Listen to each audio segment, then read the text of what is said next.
மரணம் தான் நிறைவையும் மகிழ்வையும் தருகிறது என்று சொல்வதற்காக நம்முடைய அம்மையார் சத்யா அவர்கள் வருகிறார்கள். அவர்களை பேசுமாறு அன்போடு கேட்டுக்கொள்கிறேன்.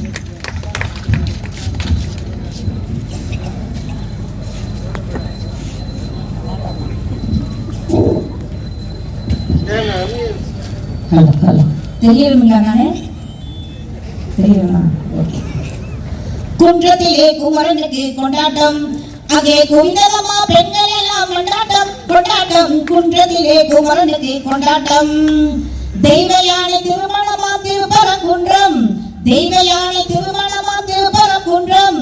தெருமுழுதும் பக்தர்களின் ஆனந்த மன்றம், தங்க மயில பவளமுத்து தமிழ் தெய்வானை, தங்க மயில பவளமுத்து தமிழ் தெய்வானை. தாங்கிக் கொண்டாள் வாங்கிக் கொண்டாள் முருக பெம்மானை, தாங்கிக் கொண்டாள் வாங்கிக் கொண்டாள் முருக பெம்மானை. உருகி சொல்லுங்கள் முருகனின் பேரை, நெருங்கி செல்லுங்கள் குமரனின் ஊரை. உருகி சொல்லுங்கள் முருகனின் பேரை, நெருங்கி செல்லுங்கள் குமரனின் ஊரை. வேல் முருகா வெற்றி வேல் முருகா, வேல் முருகா வெற்றி வேல் முருகா. கந்தனுக்கு அரோகரா, முருகனுக்கு அரோகரா, எங்களனுக்கு அரோகரா, எதிரனுக்கு கோவிந்தா கோவிந்தா. வள்ளுவன் வாக்கிலே பிறந்து கம்பன் கைகளிலே தவழ்ந்து கண்ணதாசனின் காதலியாய் விண்ணுக்குள் நோயாய் மண்ணுக்குள் நீராய் எனக்குள் நீயாய் உனக்குள் நானாய் நமக்குள் நாமாய் வித்தாக பிறந்திட்ட சத்தான தமிழுக்கு இந்த கொங்கு தமிழச்சியின் கோடான கோடி வணக்கங்கள். நல்லா கை தட்டுங்க. தமிழுக்கு வணக்கம்னா நம்ம மக்கள் நல்லா கை தட்டுவாங்க. நல்லா கை தட்டுங்க. உண்மையாவே நடுவர் ஒரு 2 வார்த்தை பாராட்டிட்டு இந்த பட்டிமன்றத்துக்குள்ள போலாங்க. யாப்புடைத்த கவிதை அணை உடைத்த காவிரி, யாப்புடைத்த கவிதை அணை உடைத்த காவிரி, முரட்டு தோல் வைத்த பலாச்சுளை திருவாரூர் தந்த திருத்தேராக அமர்ந்திருக்கக்கூடிய எங்கள் நடுவர் பெருமானுக்கு மிக்க நன்றியை தெரிவித்துக் கொண்டு, உங்களை சந்திக்க எங்களுக்கும் உங்களுக்கும் பாடமாக இருந்த எங்களது அரசு அண்ணனையும் ஒரு வணங்குதல் மூலம் நன்றியை தெரிவித்துக் கொண்டு, ரசிக பெருமக்களாகிய உங்களுக்கும் நன்றியை தெரிவித்து நேரடியா நான் விஷயத்துக்கு வந்துடுறேங்க. மன நிம்மதியை நிறைவு தருவது அந்த காலமா இந்த காலமான ஒரு ஜுஜுபி கேள்வி கேட்டிருக்கீங்க. அதுக்கு வந்து 2 பேரும் அந்த ஆட்டம் ஆடிட்டு போய் உட்கார்ந்துருக்காங்க. அதுலயும் முன்னால ஒரு மனுஷன் வந்தா இருப்பாங்க. இவருனால எனக்கும் முருகனுக்கும் சண்டை வந்துருச்சுங்க. நிஜமா நடுவர்களே, பழனி மலையில ஒரு பட்டிமன்றங்க, பட்டிமன்றம் மழை வந்து கேன்சல் ஆகிற மாதிரி ஒரு சூழ்நிலை வந்தது. நான் உடனே முருகன்கிட்ட போய் நின்றுட்டு, முருகா இந்த நிகழ்ச்சி இன்னைக்கு மழை வராம நிறுத்தி மழையை நிறுத்தி எங்க நிகழ்ச்சியை நடத்திட்டீங்கன்னா எங்க அரசாங்கத்துக்கு உனக்கு மொட்டை போட வைக்கிறேன்னு சொல்லி கேட்டுங்க. முருகன் கோவம் வந்துச்சு, வேகத்துக்கு வெளியிட்டாரு. மொட்டை போடுறது அங்க என்ன இருக்கு, நீ அவரை கூப்பிட்டு மொட்டை போட சொல்றேன்னு கோவிச்சுட்டாரு முருகரு. அந்த மாதிரி அண்ணன் இவரு வந்ததுல இருந்து எங்களை குறை சொல்லிட்டே இருந்தாருங்க பாஸ்கரனே. நடுவர்களே, இந்த காலம்ங்கிறது எவ்வளவு சந்தோஷமான காலம் இருக்கிறத பார்த்தா எனக்கு பக்தியை நாங்க வளர்க்கலையும் அண்ணன் வந்து குறை சொல்லிட்டு போனாரு. இந்த காலத்திலையும் பக்தி வளர்ந்து கொண்டு இருப்பதால் தான் வருடா வருடம் தைப்பூச திருவிழாவுக்காக அத்தனை பக்தர்களும் ஒன்று கூடி அதில் பட்டிமன்றம் என்ற ஒரு நிகழ்வை நடத்தி நம்ம எல்லாம் சந்திக்க வைத்துக் கொண்டிருக்கிறார்கள் என்றால் பக்தி வளர்ந்து கொண்டுதான் இருக்குது. நடுவர்களே, பக்தி என்னைக்கு சதத்து வயசுல கைவிட்டு விடுங்க. நீங்க கைதிருந்தா தான் நான் பேசுறது உண்மை நினைக்கிறோம். நடுவர் நல்லா கைதிருக்க என்ன எங்க வாழ்க்கையில என்னமோ இவங்க வாழ்க்கையெல்லாம் அப்படியே பெருசா இருந்தாம எங்க வாழ்க்கை நாங்கெல்லாம் குப்பை போட்டோமாமா. ஏங்க கல்யாண வாழ்க்கைங்கிறதே வந்து அந்த காலத்துல இந்த காலத்துல நல்லா இருக்கு. இப்ப அந்த காலத்துல சொன்னாங்கல்ல, பொண்ணு புள்ள அன்னைக்கு இப்படியே உட்காந்துருக்குமாமா, 4 பேர் 5 பேர் அழுதுட்டு அப்புறம் கூட்டிட்டு போய் மாட்டு வண்டியில உட்கார வைப்பாங்களாமா, கூட்டிட்டு போவாங்களாமா. இந்த காலம் ஓடி போய் உட்காந்துக்கலாமா. ஏங்க நிதர்சனமான உண்மையை நினைச்சு பாருங்க. இப்போ அன்னைக்கெல்லாம் வந்து அது யாரா இருந்தாலும் சரி, அது ஒல்லியா இருந்தாலும் சரி, குண்டா இருந்தாலும் சரி, தொப்பையோட இருந்தாலும் சரி, சொட்டையா இருந்தாலும் சரி, மொட்டையா இருந்தாலும் சரி, யார கை காமிச்சாலுமே நிமிந்து கூட பார்க்காமயே கல்யாணம் பண்ணாங்க. கல்யாணம் பண்ணி போட்டு புருஷன் முடிக்க வெளியும் சொல்ல முடியாது, புறம் வந்துருச்சு வெளியும் சொல்ல முடியாது.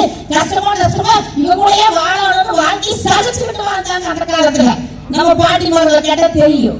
ஆனா இந்த காலத்துல நாங்கெல்லாம் பொண்ணு பார்க்க வரும்போது மாப்பிள்ளை எப்படி இருக்கிறான்னு எட்டி பார்ப்போம், ஜனவரியில் பார்ப்போம் இல்லைங்க. நானும் அப்படித்தான் பார்த்தனுங்க. ஊதுபத்தி குத்தி வைக்கிற ஸ்டாண்ட் மாதிரி வந்தாருங்க. நான் கொஞ்சம் குஷ்கு மாதிரி இருக்கிறேன், சும்மா நானே சொல்லிக்கிறேங்க. அவர் ஊதுபத்தி ஸ்டாண்ட் மாதிரி வந்தார். இருந்தாலும் நான் மனசு உள்ள நாம போய் நல்லா சாப்பாடு போட்டு அவரை குண்டு வழி போடுவோம் அப்படின்னு நினைச்சிட்டு நானும் கல்யாணம் பண்ணிட்டுங்க. கல்யாணம் பண்ணி ஒரு நாள் வெள்ளிக்கிழமை நாளுக்கு தலைக்கு ஷாம்பு போட்டு குளிச்சுட்டு ஃபேன் போட்டு தலையை காய வச்சுக்கிட்டு இருந்தாங்க. தலையை காய வச்சுட்டு இருக்கும்போது மாமா உள்ள என்டர் ஆயிட்டாரு. இப்ப எனக்கு என்ன தோணுச்சு, மாமா முக்கியமான்னு யோசிச்சு பார்த்துருங்க. மாமா தான் நம்மளுக்கு முக்கியம்ட்டு அள்ளி கூந்தல சொல்லிட்டு மாமாக்கு சாப்பாடு போட்டேன். போடும்போது மாமாட்ட ஒரு வார்த்தை கேட்டேன், இது எனக்கு மாமா இது எத்தனை ஊர்ல போய் பொண்ணு பார்த்துருப்பீங்க, இது எப்படிங்க மாமா சத்தியால செலக்ட் பண்ணீங்கன்னு கேட்டேன். உடனே அவர் சொன்னாரு, இந்த காலத்துல இருக்கிறவங்கள எதா இருந்தாலும் லேடிஸ் ஃபர்ஸ்ட், நீ முதல்ல என்ன எப்படி செலக்ட் பண்ணேன்னு சொல்லி நான் சொல்றேன். நான் சொன்னேன், மாமா என்னையும் பார்க்க நிறைய பேர் வந்தாங்க, பொண்ணு நல்லா இருக்குது எல்லாம் சொன்னா பரவாயில்லைங்க, ஒண்ணுமே சொல்லாம எந்திரிச்சு போயிட்டாங்க. காப்பி கொடுத்து மிக்சர் கொடுத்து சாப்பிட்டாங்க, எந்திரிச்சிட்டாங்க. ஆனா நீங்க ஒருத்தர் தான் மாமா குடிச்ச டம்ளரையும் சாப்பிட்ட தட்டையும் கழுவி வச்சுட்டு போனீங்க, உங்களை செலக்ட் பண்ணிட்டேன். ஏங்க எவ்வளவு சமயோசித புத்தியோட நாங்க உழைச்சிட்டு இருக்கிறோம் இந்த காலத்துல. எங்களை வந்து குறை சொல்றாரு. நான் மாமா கிட்ட கேட்டுங்க, ஏனுங்க மாமா நீங்க செலக்ட் பண்ணது எப்படின்னு சொல்லுங்க மாமா. அவர் உடனே சொன்னார், உன் அடையாளம் இடையாளம் இடையாளம் முன்னாளம் பின்னாலும் இந்த கூந்தலை பார்த்து மயங்கி இருக்காருன்னா ஆள் எப்படி பண்ணி வச்சு பாருங்க. அவர் அழகெல்லாம் வர்ணிக்கிறது வார்த்தையே இல்லை. ஏன்னா அந்த காலத்துல புருஷன் நிமிர்ந்து கூட பார்க்க மாட்டாங்க. ஆனா இந்த காலத்துல எங்க கணவன் மகள் நாங்க நிமிர்ந்து பார்த்து அவர் அழகா அப்படி வர்ணிப்போம் நடுவது. ஏன்னா அவர் வர்ணிக்கிறது வார்த்தையில. நீங்க தப்பா நினைக்கிறேன்னு சொல்றீங்க, நீங்க நல்ல கலரா இருக்கீங்கன்னு மட்டும் நினைச்சுக்காதீங்க. என் மாமா கலருக்கு முன்னால நீங்க கலரே இல்லைங்க. நிஜமா நடுவர்கள் அப்படி ஒரு கலருங்க, சுண்டுனா ரத்தம் வருவாங்க, அப்படி ஒரு கலருங்க. உதாரணத்துக்கு சொல்லுனே, பனைமரம் பார்த்துருக்கீங்க, பனைமரம் அது சும்மா வரும்போது கருப்பா தான் இருக்கு, மழை நேரம் அந்த பனைமரத்தை பாருங்க பயங்கரமான கருப்புல இருக்கும். அப்படி ஒரு கலருங்க மாமே. எங்க பக்கத்துல பார்வை எங்க வந்து என்கிட்ட கேட்டுச்சு, அது சத்தியா நீ நல்லா தான் இருக்கிற, இந்த இடத்துக்கு கருவை கட்டிக்கிட்டேன்னு. நான் சொன்னேன், சும்மா இருக்குக்கா, உங்களுக்கு எல்லாம் மாசத்துல ஒரு நாள் தான் அமாவாசை, எனக்கு மாசம் முழுசும் அமாவாசைங்க. சந்தோஷமா போகுதுங்க வாழ்க்கை, ரசிக்கணும் வாழ்க்கை, ரசிச்சு பழகணுங்க, அப்பதான் வாழ்க்கை நல்லா இருக்கு. ஹைட் அவ்வளவு ஹைட்டுங்க, ஹைட் எல்லாம் வேலை மொத்தம் கோயம்புத்தூர்ல இருந்து நாங்க வந்துருக்கிறோம். இப்ப கோயம்புத்தூர்ல சத்தியராஜ் நினைச்சு பாருங்க, ஹைட் எப்படி இருப்பாருங்க, ஒரு 6 அடி உயரம். மாமா அவரை விட உயரமுங்க. டிவிஎஸ் 50 ஏறி உட்காரலாம், காலத்துக்கு போடுவாரு, கால் எட்டாது. அப்படி ஒரு ஹைட்டுங்க மனுஷன். கோயம்புத்தூருக்குள்ள போய் சொல்ல மாட்டோம், உண்மைக்கு பேசுவாங்க. நான் அவரை பார்த்துதான் மாமா அப்படின்னு, அவர் என்னை பார்த்து சத்தியா அப்படின்னு பாருங்க. அந்த மாதிரி எனக்கு இருக்கு. அப்படி ஒரு மனுஷன். ஆனா என்ன கல்யாணம் பண்ற வரைக்கும் பாருங்க, ஒரு கூட்டம் பண்ணினா யாருக்கிட்டையும் பேச மாட்டாங்க. அப்பப்ப இந்த பாஸ்கரன் கிட்ட மட்டும் போன் பண்ணி பேசுவாருங்க, வேற யாருக்கிட்டையுமே பேச மாட்டாங்க.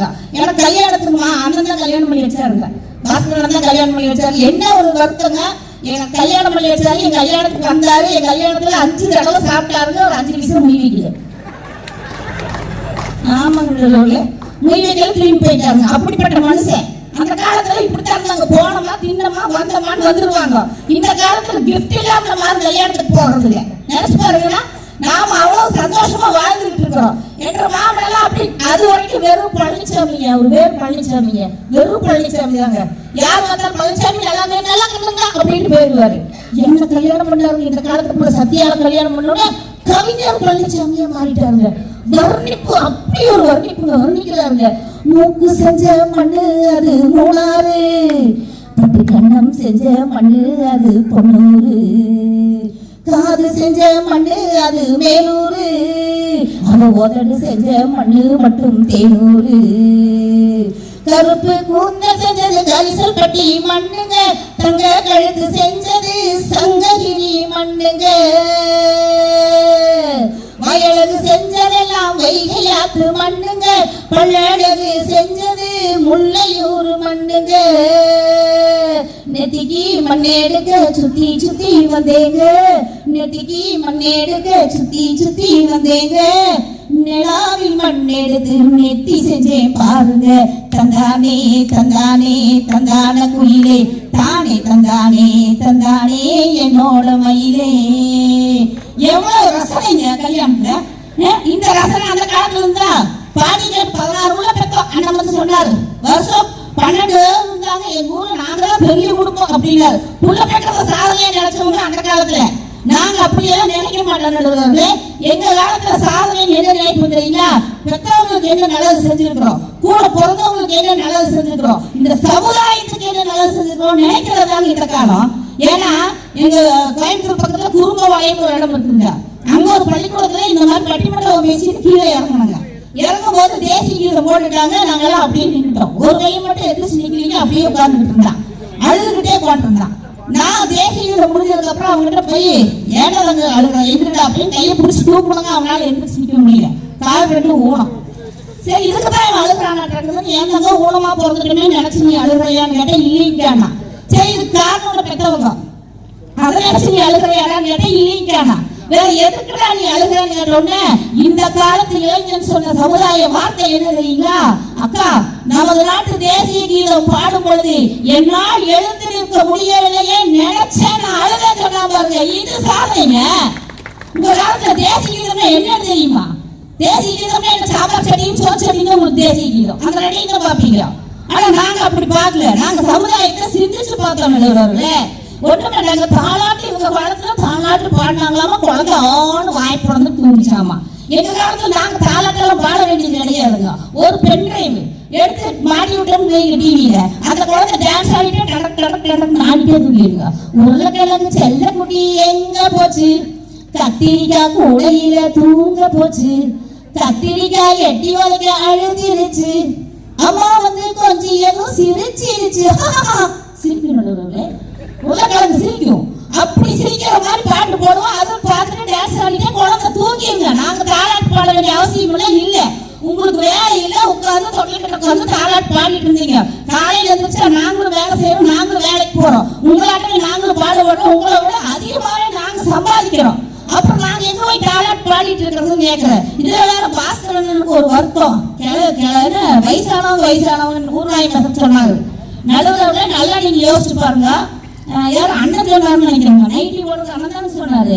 இந்த அந்த காலத்துல இல்லை, இந்த காலத்துல நைட்டி ஓடுற காலம்னு சொன்னாருங்க அண்ணன். எனக்கு நான் நைட்டி போடுறேங்க. நான் இந்த காலத்துக்குள்ள நான் நைட்டி போடுறேன். இதுல என்ன வருத்தம் இருக்குது? என்ற மாமியாளுங்க என்ற ரூசுங்கிட்ட போய் ஏண்டா உனக்கு முன்னாடி நைட்டி வாங்கி தெரியா, எனக்கு வாங்கி தர மாட்டேன்னு கேட்டுச்சுங்க. இதுக்கு இடத்துக்கு வேண்டாத வேலைங்க. ஏன்னா சொல்லி இவர் பார்த்தாரு, சரி இது வாங்கி கொடுக்கலன்னு சண்டை போட்டு வீட்டில் 2 மணி போட்டு வாங்கி கொடுத்தலான்னு ஒரு நைட்டி வாங்கிட்டு வந்து வெள்ளை கலர்ந்து கொடுத்துட்டாரு. சரி வயசானம்மா எங்க மாமனார் இறையில இது அந்த காலத்துல என்ன பண்ணுவாங்க, கணவர் இறந்துட்டா உடனே வெள்ளை செய்ய கொடுத்து மூளையில உட்காந்துருவாங்க. அதனால இது கலர் நைட்டி எடுத்து வந்தா போடாதுன்னு வெள்ளை நைட்டி எடுத்து வந்து கொடுத்துட்டாங்க. இது வெள்ளை நைட்டி வாங்கிட்டு ரூம்குள்ள போயிடுச்சுங்க. இது நைட்டு என்ன பண்ணி இருக்குதுங்க, கால் ஒரு பக்கம் கை விட்டுருக்கு, கை ஒரு பக்கம் தலை விட்டுருக்கு, 2 பக்கம் எதையோ மாற்றி விட்டுருக்கு. இழுத்துட்டு கதவை திறந்து வந்து வெளியே நின்று இருக்குதுங்க. பக்கத்து வீட்டு பையன் செகண்ட் ஷோ போயிட்டு வந்துருக்கான். ஆஹா சத்யக்கா வீட்டுல பேய் வந்து உள்ள வந்துருச்சு. அவன் தண்ணி மாதிரி கீழே உழுது அவனு 4 நாள் ஆஸ்பத்திரியில போய் அட்மிட் பண்ணி வேண்டாத வேலையெல்லாம் பாக்குறது அந்த காலத்து ஆளுங்க. இந்த காலத்துல இருக்கிற ஆளுங்க நாங்க எவ்வளவு சந்தோஷமா வாழ்ந்துட்டு இருக்கோம். எங்க அதுலயும் ஐயா சொன்ன மாதிரிதான் அந்த காலத்துல எல்லாம் பவுனுக்கு 100 ரூபா எத்தனை பவுன் வாங்கின அண்ணுமாங்க. அந்த காலத்துல ஏக்கரா 1000 ரூபா எத்தனை ஏக்கரா வாங்கின அண்ணுமாங்க. எதுக்கு இந்த பெருமை பேசி தெரியுறீங்க? நாங்க 1 லட்சம் வித்தாலும் சரி, ஏக்கர் 1000 கணக்குல போனாலும் சரி, நாங்க வாங்கி சேர்த்துக்கிட்டு இருக்கிறோம்ல. அதை எங்களை நல்லா பாராட்டுங்க. பாக்குறத கூட மஞ்சக்காமல பிடிச்சவங்களுக்கு பாக்குறதெல்லாம் மஞ்சளா தெரியுங்கிற மாதிரி எல்லாம் மஞ்சளா பாக்குறது, எல்லாம் வேண்டாம்னு பாக்குறது. ஆனா பாஸ்கரனை பத்தி ஒரு உண்மை சொல்லியாகணும் உங்ககிட்ட. மலேசியாவுக்கு போன மாசத்துல நாங்க 2 பேரும் போனோம். அரசனை தான் அனுப்பிச்சுட்டாரு, அவர் வரலாம். நானும் அவனை பாஸ்கரனும் போனோம். போயிட்டு 2 பேரும் ஒரு ஸ்டாண்டப் காமெடி முடிச்சுட்டு திரும்பி வந்தோங்க. திரும்பி வரும்போது மலேசியால இருந்து திரும்பி இலங்கை வழியில திரும்பி வந்தோம். அப்ப ஸ்ரீலங்கால நின்னோடனே ஸ்ரீலங்கா ஏர்போர்ட்ல இருந்து நாங்க சென்னை வர பிளைட் ஏறுறோம். பிளைட் ஏறும் உள்ள போறோம். இப்ப நாம இங்க திருச்சியில இருந்தாவோ சென்னையில இருந்தாவோ அந்த ஏர் ஹோஸ்டஸ் அந்த விமான பணிப்பெண்கள் நம்மளை பார்த்தோன்னே வருக வாங்க வெல்கம் அப்படிம்பாங்க. அது நம்மளை வரவேற்க சொல்ற மாதிரி. அதே மாதிரி ஸ்ரீலங்கால நாங்க இறங்கி ஏறும்போது அங்க இருந்த பொண்ணுங்க எங்களை பார்த்துட்டு தன்யவாத் அப்படின்னா இலங்கை மொழியில நம்மள வாங்க வருது வணக்கம் அந்த மாதிரி அர்த்தம். நான் அந்த பொண்ணு சொல்லிச்சு, நான் முன்னால போயிட்டேங்க. இவரு அந்த பொண்ணு முன்னாலேயே போயிட்டு இருக்காருங்க. எனக்கு கொஞ்சம் திரும்பி பார்த்தா இதுல அந்த புள்ள முன்னாலேயே போயிட்டு இருக்காருன்னு. அண்ணா அப்படியெல்லாம் போகக்கூடாது, வாங்க உங்க சீட் இங்க இருக்குதுங்க. நீ சும்மா சத்தியா அந்த பிள்ளை என்னை தனியாவா இருந்துருக்காரு. எங்க ஒரு மாநிலத்தோட மொழியை கூட தெரிஞ்சுக்காம அந்த புள்ள பின்னால போயிட்டு இருக்கிற இவரெல்லாம் வந்து சமுதாயத்தை எங்கேயும் நல்லா வச்சிருக்க போறாரு. இவர் குடும்பத்தை நல்லா பார்க்க மாட்டாரு. அப்புறம் எங்க சமுதாயத்தை பார்ப்பாரு. அந்த காலத்துல ஒரு விஷயம் என்ன தெரியுங்களா, எதா இருந்தாலும் பெருமை பேசுவாங்க. 2 உண்மையா இருந்தா மட்டும் கை தட்டுங்கடா, உண்மையா இருந்தா கை தட்டுங்கடா, பொய்யா இருந்தா வேண்டாம். ஒரு ஊர்ல 2 பொம்பளைங்க ஒன்னா சேர்ந்து பேசினாங்கன்னா ஏதோ ஒரு குடும்பத்துக்கு வேற்று இருக்குதுன்னு அர்த்தம். உண்மையா இருந்தா கை தட்டுங்க. உண்மைதான். ஒரு ஊர்ல ரெண்டு கிளையில ஒண்ணா உட்கார்ந்து பேசினா ஊரே ரெண்டா போக போகுதுன்னு அர்த்தம். பாத்தீங்களா? ஏன் தெரியுங்களா? இந்த கிழவிகளுக்கு வேலையே என்ன? கிழவிகளை தப்பா நினைக்காதே. கோயம்புத்தூர்ல வயசான பாட்டிகள் சாதாரணமா கிளவிட்டு நம்ம இந்த பாட்டிகளுக்கு என்ன வேலைன்னா, இதுக்குன்னே ஊர் முக்குள்ள சாவடின்னு ஒண்ணு கட்டி வச்சிருப்பாங்க. அதுல வந்து உட்கார்ந்துக்கும். உட்கார்ந்துக்கிட்டு அந்த பக்கமா வந்து ஒரு பையன் போவான். யாருடாவன்? நம்ம முருகேசன் பேருனா அப்படிங்கும். அவன் ஆமா பாட்டிட்டு அவன் போயிடுவான். அவன் போய் கொஞ்ச நேரத்துல இன்னொரு புள்ள காலேஜ் போறக்கு வரும். அப்படின்னு யாருடைய அது? நம்ம மயிலாத்தா பேத்தியா அப்படிங்கும். அது ஆமா பண்ணிட்டு அது போயிடும். இந்த முருகேசன் பேரனும் மயிலாத்தா போய் அவன் வேலைக்கு போவான், இந்த புள்ள காலேஜ் போவோம். அவங்க போன அரை மணி நேரத்துல இந்த கிழவி ரெண்டு இங்க பார்த்து அந்த 2 வருஷத்துக்கு கல்யாணம் பண்ணி வச்சிரும். ஆமாங்க, கல்யாணம் பண்ணி வச்சிருங்க. இதுதான் வேலை. ஊர் நாயம் பேசுறது இதுக்கு வேலை. ஆனா எங்களுக்கு அதுக்கு நேரம் இல்லை நடுவர்களே. காலையில எழுந்திரிச்ச மாமனார் மாமியாரை பார்க்கணும், குழந்தைனார் குழந்தைகளை பார்க்கணும், பெத்த குழந்தைகளை பார்க்கணும், கட்டில புருஷனை பார்க்கணும். அதுக்கு மேல ஊர் தலைவிகளா இருந்தா ஊர் நியாயத்தையும் பார்க்கணும். இத்தனை விஷயங்கள் இன்னைக்கு கையில் எடுத்து நாங்கள் ஜெயித்துக் கொண்டிருக்கிறோம் என்றால் இந்த கால மன நிறைவு மன நிம்மதி தந்துகிட்டு இருக்கு நடுவர்களே. ஆனா எங்க மாமியார் எல்லாம் சாதாரண ஆள் நினைச்சுக்காதீங்க. அந்த காலத்து மாமியார் எப்ப பார்த்தாலும் என்னை திட்டிக்கிட்டே இருக்குங்க. ஆமா, காலையில எந்திரிக்கிறோம், மேக்கப்ப போடுறா, பேக்க மாட்டுறா, கார் வருது கூட்டிட்டு போகுது, திரும்பி வந்து கார் விடுது, வீட்டுக்குள்ள வர்றா, தூங்குறா, இதே பொழப்பு. நல்லா கை தட்டுங்களா? 200 நாய் தானே அப்படின்னு திட்டிகிட்டே இருந்துங்க. ஆனா இத்தனை திட்டையும் வாங்கிட்டு நடுவில் நான் அழுகவே இல்லைங்க. அழுகவே இல்லை. நீங்க சாதாரண ஆள் நினைச்சுக்காது. ஏன் அழுவேன்? அழுத மேக்கப் பழஞ்சு போயிடும். அழுகைங்க நான் சத்தியமா அழுகாம எங்க மாமியார் அப்படி நிமிர்ந்து பார்த்தேன். சும்மா சம்பாதிக்கிறேன் போயிட்டே இருக்கிறான்னு. இப்போ எனக்கு கிளிக் ஆச்சு. ஓ, இந்த கிழவி பணத்துக்கு அடி போடுதுன்னு நான் பார்த்தேன். அத்தை, நான் இனிமேல் எந்த நிகழ்ச்சி போனாலும் சரி உங்களுக்கு 250 ரூபா கொடுத்துட்றேன். உடனே கிளம்பி சரின்னு தூக்கிட்டு போ, பட்டிமன்றம் போகலையா? கிளம்பு கிளம்பு கிளம்பு. நிகழ்ச்சியே இல்லைனாலும் என்னை வீட்டுக்கு கிளப்பி விட்டுருங்க. நான் ரோட்ல பஸ் ஸ்டாண்ட் உட்காந்து வீட்டுக்கு போக வேண்டியது இருக்குது. ஒரு நாள் 4 நாள் நிகழ்ச்சிங்க முடிச்சுட்டு வீட்டுக்கு போறேங்க. மாடியில லைட் எரிஞ்சிட்டு அதை கவனிக்கல, மறந்து விட்டுருப்பாங்க லைட் எரிஞ்சுட்டு. கதவை இப்படி திறக்கலான்னு கை வச்சுங்க. திறந்துதான் இருக்குது வா அப்படின்னு. இந்த அம்மா 4 நாள் போயிருக்கா, 1000 ரூபாய் கிடைக்கிட்டு தூங்காம வெளி கொண்டிருக்குங்க. மேல போட்டிருக்குது. நான் பார்த்துக்கிட்டு சரி கதவை திறந்து இப்படி உள்ள போன பாருங்க. 1000 ரூபாய் நினைப்பிலேயே படிக்கட்டு இறங்கி வந்துச்சுங்க மாமியார். 3 படிக்கட்டு இறங்கி 4வது படிக்கட்டுல கால் வைக்கிறது பதில் 5வது படிக்கட்டுல கால் வச்சுச்சுங்க. உருண்டு வருதுங்க. சென்னிமலை முருகனாண்டவர் சன்னதியில தைப்பூச விழாவில் நான் பேச வந்திருக்கிறேன். அந்த முருகனோட பேரவே தன் பேரா வச்சிருக்கிற சண்முக வடிவேலையா தலைமையில நான் பேச வந்திருக்கிறேன். எனக்கு எவ்வளவு சமுதாய சிந்தனை இருக்கும். ஒரு 24 வருஷம் ஒரு மனுஷனை வளர்த்தி வாலிபம் பண்ணி நம்மளுக்கு கல்யாணம் பண்ணி வச்சிருக்குது. அந்த அம்மா உருண்டு வரும்போது நம்ம சும்மா இருக்கலாமான்னு நான் கீழே நின்று சொல்ல பாருங்க. உருண்டு வந்தே காலில் வந்துருச்சுங்க. அப்போ நான் கம்முன்னு விடலைங்க. உருண்டு வந்துருச்சு. டக்குன்னு அழகா தூக்கி மலாக்கா ஆட்டாக்குள்ள ஓட்டு கூட்டிட்டு போயிட்டு டாக்டர் எங்க அத்தை உருண்டு வந்துருச்சு என்னன்னு பாருங்க அப்படின்னு டாக்டர் வந்தார். என்னை பார்த்தேன் சத்யா அப்படின்னாரு. இதனால டாக்டர் இப்படிங்கிறாருன்ட்டு நான் டாக்டர் பார்த்து டாக்டர் இப்படிங்க ஏன்னா அவசரத்தை நம்ம திருப்பி செய்யணும்ல அப்படின்னு. இப்ப டாக்டர் என் பக்கம் வந்தார். வந்துட்டு என்னங்க டாக்டர்? ஒண்ணு இல்ல, உங்க மாமியாருக்கு சிறுநாக்கு வளர்ந்துருக்கு. அந்த கிருல வழியில தான் பணி மாத்தி இறங்கிட்டாங்க. சிறுநாக்க கட் பண்ணிட்டாங்க. எவ்வளவு ஆகணும்? 5000 ரூபாய். நாங்க நான் 50,000 தர்றேன். அந்த பெரிய நாக்கையும் மாத்தி கட் பண்ணிடுறாங்க. இப்ப வீட்டுக்குள்ள பிரச்சனையா இல்லாம இருக்கிறோம். ஆனா நடுவர்களே, நகைச்சுவைக்காக ஏதோ ஒன்று கூறினாலும் கூட உறவுகள் என்று பார்த்தால் இந்த காலத்தில் உறவுகளை பேணி காப்பதில் எங்களை போன்ற சிறந்த மக்களை நீங்க பார்க்க முடியாதுங்க. அந்த காலத்துல உறவுகள் நீங்க கூட்டு குடும்பமா வாழ்ந்தீங்க. ஆனா ஒருத்தர் பார்த்து பயந்துகிட்டு இருந்தீங்க. அப்பாவை பார்த்து மகன் பயப்படுவான், அம்மாவை பார்த்து மருமக பயப்படுவா, மாமியார் மருமக 2 பேருக்கு ஒன்னா நின்று பேச மாட்டாங்க, வெக்கப்பட்டு ஓடுவாங்க, கதவுக்கு பின்னால் ஒளிஞ்சு பேசுவாங்க. ஆனா இந்த காலத்துல நாங்க அப்படி இல்லைங்க. அப்பாவும் மகளுமா ஃப்ரெண்டுகளா வீட்டுக்குள்ள வாழ்ந்துகிட்டு இருக்கிறோம்னு சொன்னா அந்த வாழ்க்கை தான் நிறைவான வாழ்க்கையை தரும். ஏன்னா ஒரு பொண்ணு கல்யாணத்துக்கு ரெடி ஆயிட்டா, அந்த காலத்துல ரெடி ஆனா அந்த பொண்ணுகிட்ட எந்த சம்மதம் கேட்க மாட்டாங்க. ஆனா இந்த காலத்துல கல்யாணத்துக்கு ரெடி ஆயிட்டா அப்பா போய் அந்த பிள்ளைகிட்ட கேட்கறாரு, ஏமா கல்யாணத்துக்கெல்லாம் மாப்பிள்ளை வீட்டு வராங்க பாத்திரலாம் இல்லமா என்னமா எதுமான்னு கேட்டாரு. அந்த பிள்ளைங்க வைக்கப்பட்டுக்கிட்டு சரிங்கப்பா உங்க முடிவுதான் அப்படின்னு அந்த பிள்ளைங்க ஒத்துக்குச்சு. இந்த கல்யாணம் பேசிட்டாங்க. கல்யாணம் பேசும்போது அம்மா என்ன நினைக்கிறாங்க, அந்த மாப்பிள்ளை கலரா இருக்கிறாரா அப்படின்னு அந்த மாப்பிள்ளையை பாக்குறாங்க. அப்பா என்ன பாக்குறாரு, எந்த மாப்பிள்ளை வரும்போது தன் மகளோட கண்ணம் சிவக்கிறதுன்னு மகளோட கலரை பாக்குறாரு. அம்மா மாப்பிள்ளை கலரான்னு பாக்குறாங்க, அப்பா மகளோட கண்ணம் கலரான்னு அப்பா பாக்குறாருங்க. கல்யாணம் பேசிட்டாங்க, மாப்பிள்ளை பிடிச்சிட்டு சீலை எடுக்க போறாங்க.